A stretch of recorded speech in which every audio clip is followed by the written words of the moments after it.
Hello everyone, welcome to 9 Inch Charge. This is Dan here, and today we're going to talk about Cursed City because it's back. That's right, it's officially been announced on a Warhammer community article that we are definitely going to be able to get our hands on this game again. Personally, I think this is really important for a number of reasons. So let's have a look at what this new run of the release looks like, and then we'll talk about the reasons why. As I said, I think it's so important that Games Workshop are doing this and bringing this game back. So the release is going to be twofold. Firstly, we're going to see the game brought back as a made-to-order. So for the 2 weeks between the 5th of March and the 20th of March, everybody who orders a copy made-to-order will get that copy made and shipped to them. I really like it when Games Workshop do this. I think it's come a bit late this time, to be honest. What I'd really like to see is, obviously, when Cursed City came out, it sold out really quickly. It was on eBay for really ridiculously inflated prices. And I'd like to have seen Games Workshop come back and do this almost straight away to avoid scalping and people being ripped off and things like that, and saying, actually, look, this run has sold out, but if anybody still wants the game, we can do a made-to-order run. So it's a shame that it's a bit late in the day, but I have to say that I think this is a really good step. And obviously the reason I think that is because everybody who wants a copy will get a copy, and it's not going to be what happened last time where a lot of people are left out.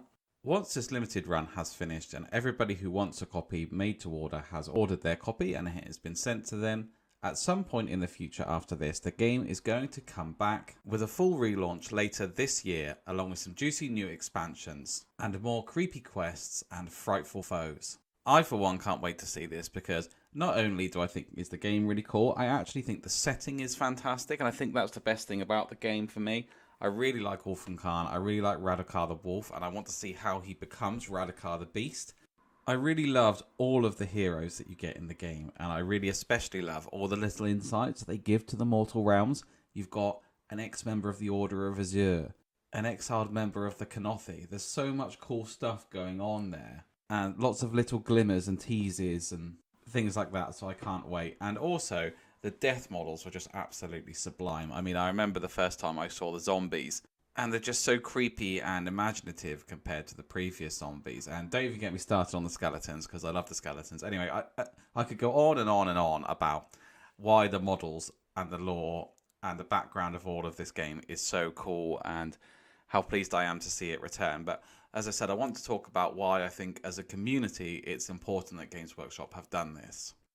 And of course, the first reason is because they said that it wasn't going away and that it was going to be supported in the future. Now, whatever happened, whether it was something to do with production or whether they were tied up something legally, we don't know, and they haven't been very open and honest about it as a company as to why it went away. But whatever the reason is, I think that is completely overshadowed by the fact that as a company, they have listened and they have fulfilled on their promise. So to the community and the consumer base and to people like me, it restores trust that if Games Workshop say they're going to do something and it gets delayed or it gets waylaid, they haven't forgotten about it, and they haven't forgotten about the people and the consumers who want that product, and they will fulfill on it eventually. Another reason that I think it's important, and I don't buy into this myself, but there is a little bit of tension that, you know, which game is the most significant? 40k is the poster boy, Space Marines are the thing that Games Workshop sells the most of and that people think of when they think of Games Workshop. So does Age of Sigmar get forgotten about? Or is it seen as not as significant to them? Blackstone Fortress never went away and got a big series of expansions. This tells us that this isn't the case. Warhammer Quest is back. It is going to get a load of expansions. It is just as important to them. And the reason that I think personally is most significant is just that it means that Warhammer Quest continues to be a thing. And I think that's so fantastic. When I was a kid, probably just around the time or just before the time I got my first models, I used to be really interested in computer games. After I found miniatures games, then my love for computer games kind of died away and faded off a bit. But at the time, I was really into computer games, and my favourite computer game that I used to play on my old desktop computer was a game called Hero Quest. This is a game whose physical release has also seen a bit of a resurgence in recent times, and it's just really cool and nostalgic for me to see this continuing. It's something that I still really want to play, and I think it's great that the new generation of gamers get a chance to join in and play a bit of Warhammer Quest as well.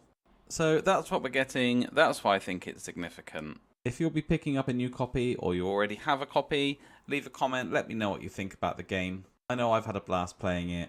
If you enjoyed the video, please be sure to give it a like, and if you want to see more like this, please subscribe to the channel. This has been 9 Inch Charge, and I will catch you next time.